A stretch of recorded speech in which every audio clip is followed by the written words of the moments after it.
Desde los primeros años del triunfo revolucionario, el comandante en jefe Fidel Castro Ruz acompañó al pueblo en los desastres naturales.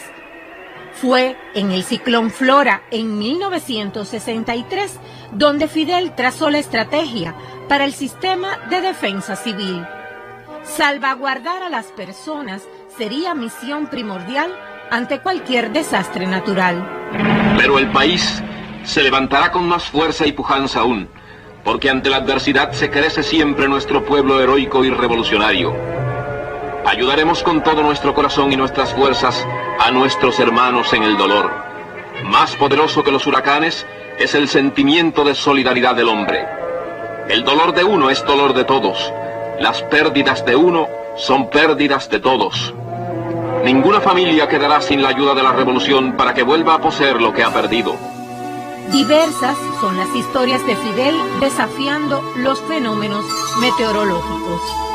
¿Cuántas casas le destruyeron ustedes? No, destruidas a 87. Destruidas. ¿Por qué más? Techo perdieron mucho, el central. ¿Cuánto perdieron? El central no. El central sí le pasó unas tejitas, pero más en la parte agrícola, en los talleres de la agricultura. Muchos cubanos comprendieron el rigor ante una tormenta, ciclón o huracán por las explicaciones del comandante en espacios televisivos para prevenir catástrofes. Casi imposible. Ya lo había dicho, casi. Él había dicho casi, reservándose una posibilidad, porque los meteorólogos tienen que cuidarse. Sin embargo, cuando se reservó lo del casi, ese casi lo salva. Ahora ven que esto está cambiando de dirección y se vuelven a advertir a los habaneros. Y ya ahora las palabras que tú decías ayer y hoy, de que no se debe bajar la guardia ni un segundo, es aplicable a Pinar del Río, a La Habana, a Matanza, al centro y a todas las provincias autonómicas. El diálogo para ofrecer apoyo mostró siempre el interés humano de Fidel. Fue horrible, porque yo me fui para la casa de enfrente, que es la del presidente del comité, que allí nos afectó a unos cuantos.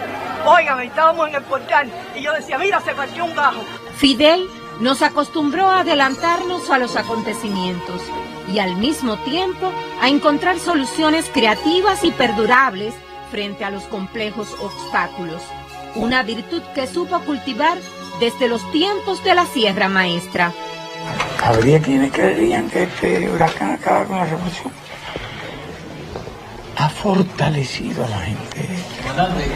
Y la obra que van a hacer en las condiciones actuales y con todas las cosas aseguradas va a engendrar más unidad, más espíritu revolucionario, más solidaridad y más fortaleza revolucionaria y política. Me siento muy satisfecho, me siento mucho más satisfecho, porque sé todo lo que van a hacer.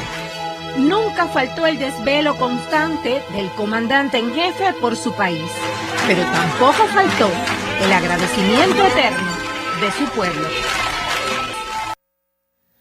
Retomamos la conversación con la máster en ciencias Ailín Justiz Águila, quien es la jefa del Centro de Pronósticos del Instituto de Meteorología en nuestro país. Te reitero los buenos días, aunque muchas a ti gracias. No hay que darte mucho los buenos días en nuestra emisión porque estás acostumbrada totalmente a nuestro espacio. Y reiteramos pues la conversación, recordando que este 4 de octubre se cumplen 62 años de que el ciclón Flora tocara territorio cubano, uno de los más devastadores en Cuba. De hecho, es considerado la segunda mayor catástrofe registrada en la mayor de las Antillas. ¿Qué ahondar en este sentido, Ailín? Bueno, Flora sin duda alguna marcó en cuanto a daños una pauta importante en los estudios de los fenómenos meteorológicos en el territorio cubano, precisamente por más de 1.000 muertes, por casi 175.000 evacuados, por millones de dólares en pérdidas económicas, con una infraestructura muy dañada, sobre todo por las lluvias, que cuando uno ve las imágenes, a pesar de no haber estado físicamente en ese tiempo, porque somos muy jóvenes para recordar a Flora, pero cuando uno ve las imágenes realmente le llegan al alma, porque nosotros no estamos acostumbrados a ver este tipo de situación meteorológica, aunque hay otros huracanes y ciclones tropicales que han afectado a Cuba con mayor intensidad que lo hizo Flora, pero los efectos no han sido tan devastadores como las imágenes que nos muestran la historia de estos reportajes y estos documentales. Entonces, evidentemente, es algo que nos llega. Y en el caso de nosotros, particularmente desde el punto de vista meteorológico, ¿qué ha pasado con las enseñanzas de un huracán como este, de un ciclón tropical como fue Flora en Cuba? Sobre todo en la manera de actuar, en cómo hacer las cosas, en cómo estudiarlas, en cómo prever para que no pasen, para trabajar con una mayor eficacia, para hacer un mejor uso de las tecnologías, de las herramientas que hoy disponen los sistemas meteorológicos nacionales y que nos permiten ver por adelantado lo que sucede en cuanto a esto. Ahorita comentábamos aquí con un camarógrafo sobre esta situación meteorológica y decía, mira, hay algo importante con respecto a Flora, que en ese momento la meteorología no tenía los estudios y los avances que hoy contamos. Ahora nosotros estamos en condiciones de poder predecir con determinado tiempo de antelación: el ciclón tiene esta categoría, va a afectar por esta zona o por esta otra, con tal trayectoria, no va a poder avanzar hacia allá porque ahí hay un anticiclón, no va a poder ir hacia esa dirección porque ahí hay una vaguada y esto. Estamos en esas condiciones. En el año 63 no estábamos meteorológicamente en condiciones como esa, por tanto, era difícil poder prever un sistema como este y sobre todo algo particular y peculiar de él era la cantidad de días que estuvo sobre la región oriental por esa misma recurva de lazo que tuvo, esa trayectoria, por los anticiclones que estaban secos. O sea, en esa época no estábamos en condiciones, desde el punto de vista científico, de predecirlo, a diferencia de los momentos actuales. Y eso marca una gran diferencia. Entonces, ¿qué nos dejó Flora? Esa enseñanza de cómo actuar, de cómo prever con mayor eficacia, haciendo un buen uso de las herramientas que hoy contamos en los sistemas meteorológicos, pero también en la defensa civil con una mayor proyección en este sentido de proteger. Pero siempre es importante recordar en este sentido a nuestro comandante Fidel, que tuvo la ocupación constante en este sentido, dándole siempre la prioridad y dejándonos siempre saber que la protección del pueblo, de los ciudadanos, está por encima de todo. Y con esa enseñanza es con la que nosotros nos levantamos día a día diciendo, hoy es el día de mantener esa vigilancia estrecha en los ciclones tropicales, en el área nuestra, para poder predecir con tiempo, para poder prever situaciones como esta. Yo creo que incluso en los momentos actuales que vivimos con tantas limitantes desde el punto de vista económico que atraviesa el país, el gobierno, el Estado, utiliza y usa muchos de los pocos recursos en el servicio meteorológico, y eso demuestra la voluntad política de nuestro partido, de nuestro gobierno, en garantizar este trabajo que nosotros hacemos, que sin duda alguna es para la seguridad de nuestro país. Y nuestra población tiene una educación meteorológica también con respecto a los ciclones y a otros eventos, que es muy importante también en esa prevención. Y teniendo en cuenta la influencia del cambio climático, ¿podremos tener eventos de similar comportamiento actualmente? Sí, ayer comentábamos en otro espacio los efectos que puede tener el cambio climático. Muchas personas lo visualizan como más ciclones tropicales. El cambio climático va a estar generando muchos más ciclones. Y no estamos hablando de cantidad de ciclones, sino de la intensidad de los mismos que pueden ocurrir. Pueden existir 12, 15 este año, 10 y 12 el año pasado, 18 el año que viene, por poner un número determinado. Sino que las mismas cantidades de ciclones que puedan manifestarse más o menos en cada año, pero es la intensidad de esos ciclones. Ahí es donde el cambio climático y el calentamiento global está jugando un papel fundamental, sobre todo en una rápida intensificación. En los últimos años hemos visto sistemas que hoy son tormenta tropical y 24 horas después son huracanes de gran intensidad en menos de 24 horas, y eso demuestra la intensidad de los sistemas tropicales en nuestra área, y a eso hay que darle una mirada profunda, diferente, porque sin duda alguna está marcando la diferencia con respecto a los momentos de las temporadas ciclónicas en años anteriores. Y en ese sentido, por supuesto que el cambio climático sigue jugando un papel fundamental y al que no podemos darlo de lado en cuanto a ciclones tropicales se trata, sobre todo por la intensidad. Voy a poner un ejemplo determinado. Flora dejaba acumulados de más de 600 milímetros en 24 horas. Oscar, el año pasado, en Guantánamo, también dio 600 milímetros en menos de 24 horas en determinadas zonas de Guantánamo. O sea, hay similitud en cuanto a la manifestación de la lluvia. Y hay otros sistemas que no llegan a ser ciclones tropicales, como los de los días anteriores en Oriente, que también generan acumulados de 300 milímetros en 24 horas. O sea, que sin duda alguna las zonas de bajas presiones, las áreas de inestabilidad, los factores locales, el calor, ese factor del calor, del calentamiento del día, que cada vez se hace más marcado, sí está generando que los ciclones tropicales se vuelvan más intensos, que las lluvias sean más intensas, que los vientos sean más devastadores y que los efectos en el mar, por tanto, sean más peligrosos. Y yo creo que ahí sí el cambio climático juega un papel. Y estamos entrando en octubre, y octubre es uno de los meses de mayor actividad ciclónica en nuestra área. Por tanto, no podemos perder la oportunidad de que nos comentes cuál es el pronóstico que se tiene con respecto a los ciclones para este mes. Mira, octubre es un mes clave dentro de la temporada ciclónica. Hay una muestra de datos de 224 años, desde 1800 hasta el 2024. Y en ese periodo en Cuba ha sido afectada por 121 huracanes. 43 han sido en octubre. Aproximadamente un 35%, que cuando uno analiza el periodo de la temporada ciclónica, que comienza en junio y que es hasta noviembre, 35% en octubre es la mayoría, cuando uno lo analiza. Octubre tiene una particularidad diferente con el resto de los meses. Nosotros en septiembre, en agosto y hasta en julio le damos seguimiento a lo que sale de África, a las ondas tropicales, a las áreas inestables que salen de África, le damos seguimiento a lo que ocurre en el Atlántico tropical, y eso nos da en cierta medida una cobertura de seguimiento a un sistema y poder pronosticar cuando llega a nuestra área. Octubre no es de ese comportamiento. En octubre las áreas se forman en el mismo Mar Caribe. Por tanto, el tiempo de antelación es más corto. El seguimiento tiene que ser más rápido, más preciso, porque los sistemas se pueden formar en el Caribe, al sur de Cuba, y en un día o dos estar arriba del territorio cubano. Eso es una particularidad de octubre, y por tanto es muy importante. Y cuando uno lo divide por regiones, en octubre el occidente tiene una probabilidad, un impacto muy alto, muy alta probabilidad de ser afectado. Oriente se comporta más o menos alto y el centro moderado. Pero en general, Cuba entera, por su posición en octubre, cualquier región del territorio cubano puede ser afectada por un ciclón tropical. Solo está en dependencia de en qué parte del Caribe se forme el área y cómo estén los anticiclones ubicados con las vaguadas para saber entonces la posición. O sea que octubre requiere de nosotros la mayor atención. No obstante, las temporadas ciclónicas tienen un comportamiento un poco tardío en ocasiones, y noviembre, que a veces lo dejamos de lado y decimos, no, ya pasó lo peor, que fue en octubre, pero noviembre a veces manifiesta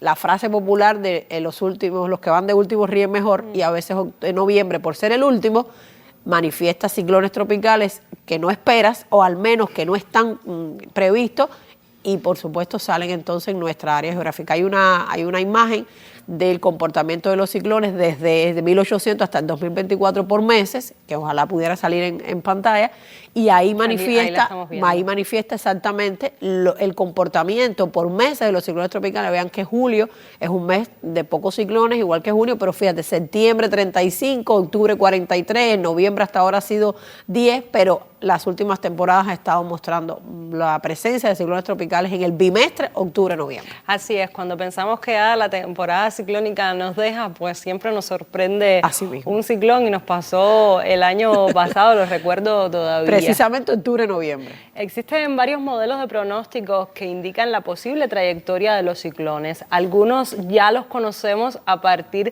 de las explicaciones que nos ofrecen ustedes los meteorólogos cuando estamos próximos a sufrir los daños de un evento cerca de nuestras costas en temporada ciclónica. Pero te pedimos nos amplíes en este sentido, teniendo en cuenta la cultura que aspiramos a alcanzar la mayoría de los cubanos, que ya creemos tener un meteorólogo dentro de nosotros.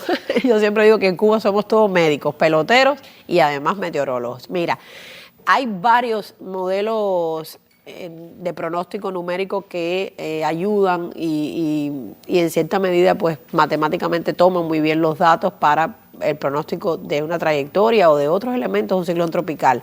Está, por ejemplo, uno que conocen mucho las personas en las calles, que es el modelo GFS, por las siglas en inglés, que es un modelo global de predicción numérica es muy bueno en el seguimiento de los ciclones tropicales. Pero también hay otro que es más regional, que tiene que ver con el centro europeo, que es un modelo también matemático muy bueno, que nos da la posible trayectoria. Son los dos que marcan la diferencia en ese sentido. ¿Cuál de ellos crees que es el más certero? Los dos. Porque en ocasiones hay temporadas que el GPS ha sido más certero, en otras ocasiones lo hace el centro europeo, en los dos en su conjunto. Los meteorólogos no podemos guiarnos por un solo modelo, ni por una sola idea. Yo creo que ahí, independientemente de los modelos numéricos, la experiencia, el diagnóstico del momento, la realidad, porque al final son modelos numéricos que no son personas, se les insertan computacionalmente fórmulas matemáticas, físicas, dinámicas, pero el conocimiento de los especialistas y el dato real, lo que está ocurriendo en el momento por las estaciones meteorológicas, por los radares, por los satélites.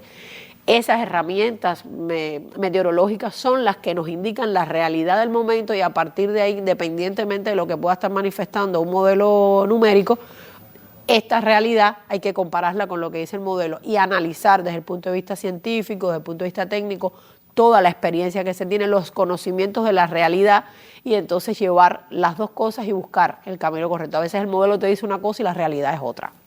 Entonces ahí no puedes guiarte por el modelo, tienes que ir a tu diagnóstico como especialista, decir lo que tengo es esto se manifiesta así, así, así, independientemente de lo que dice el modelo, esto es lo que tenemos que seguir, y entonces eso es importante. De ahí el llamado siempre en la población, que las personas ven los modelos numéricos, los interpretan como entienden, porque detrás de ellos hay un sustento científico que no todos conocen. Entonces, se dejan guiar por lo que dice un modelo y las redes explotan con un sensacionalismo espantoso. Creen que ya el ciclón está arriba o que viene para arriba de Cuba, y la realidad es totalmente otra, porque no tienen el dominio científico que hay detrás, no conocen el diagnóstico real y por tanto se dejan guiar por lo que dice cualquier modelo numérico. Siempre hay que escucharlos a ustedes, primero que todo, a los especialistas en sentido general que atienden cada uno de los temas y que estudian también para ello, Ailín. Y precisamente sobre el estudio, ¿cuán preparados estamos hoy desde la meteorología como ciencia para pronosticar con efectividad eventos de esta magnitud? ¿Y cuáles serían los puntos en los que aún debemos insistir para lograr una preparación óptima, considerando que estamos ubicados en el Mar Caribe e inevitablemente cada año recibiremos los efectos de estos sistemas?